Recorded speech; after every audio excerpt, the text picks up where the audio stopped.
when you're going from through difficult times, it sometimes is just moments when you feel all alone.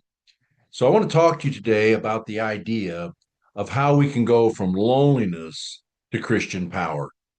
It's not as difficult as you would think. We are going to examine a couple of verses to use as a backdrop to our comments today.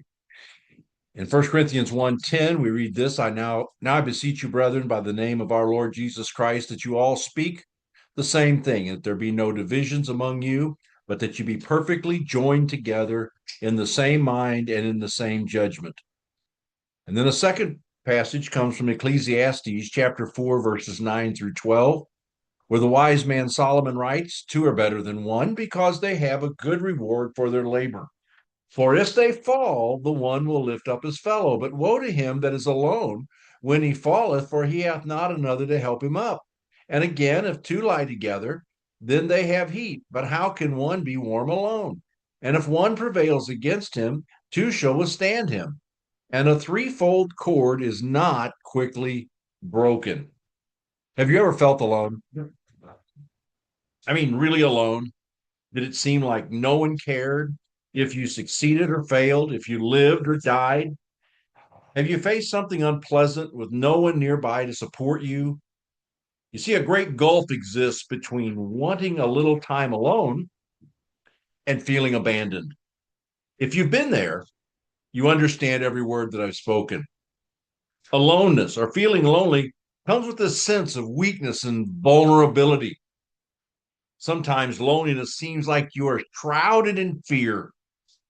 You find yourself looking over your shoulder and worrying about what might be just around the corner. A dark cloud lurks over your head. Uncertainty fills your thoughts and your emotions. You may ask, how will I get through this? Or where do I go from here? Surrounded by family, friends, and people, you suddenly realize you have no one to whom you can confide. Feeling no one stands with you,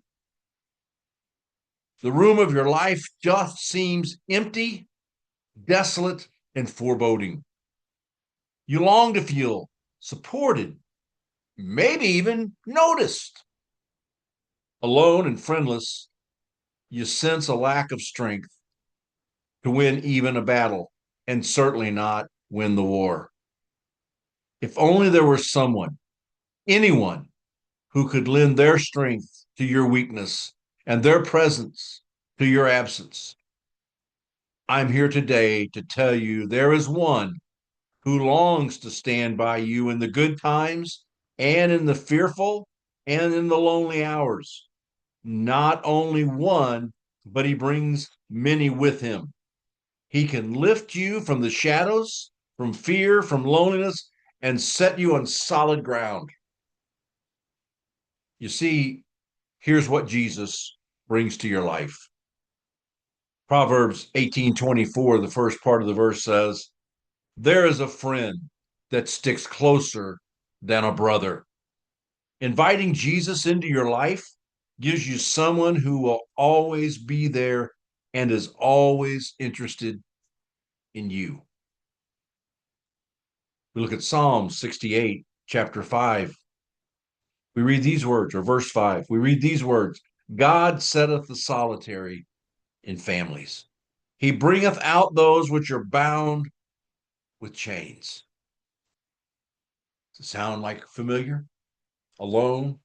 You need to be in people who understand, who get you, who want to be with you. Does it feel like you're chained to this position and just can't break free? Let me tell you some more about Jesus.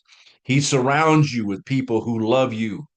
His disciples love one another. They care and they're there. One of the passages we read earlier, Ecclesiastes chapter 4 and verse 12. It declared that a cord with three strands is not easily broken. It also declares that two are better than one. With the presence of Jesus, a good church family, and yourself, you rise to a position more powerful than your loneliness. One of my favorite sayings from the Peanuts cartoons was said by Lucy to Linus after he refused to do what she told him. Here's how it goes. These five fingers, individually, they're nothing. But when I curl them together, like this, into a single unit, they form a weapon that is terrible to behold. We understand that, don't we? We understand that. We need that togetherness. We need that sense that someone is with us to make us more powerful than we could have ever imagined that we could be. Years ago, a test was conducted with draft horses. A single draft horse pulled a load of 8,000 pounds. This was amazing when you consider the horse weighs only about 1,600 pounds. He was able to pull 5 times his weight. The natural question is, can two horses pull 16,000 pounds? However, as we examine this, it becomes a lesson on not trying to work alone. This is where synergy comes into play. Two similar horses were yoked together, and when the dust settled, the two horses pulling together pulled 24,000 pounds. Two horses did the work of three. What an amazing thing. This is a testimony to teamwork. Interestingly, a team of these same horses that were trained to work together didn't pull 16, they didn't pull 24, they pulled 32,000 pounds. There is something to be said for joining hands with others as we walk along this life's highway, and how much more we can do, and how much stronger we become, and how much better we are because we are not alone. This is what God can help you do if you trust Him and work with others doing the same work and going in the same direction. Do you want that kind of power in your life?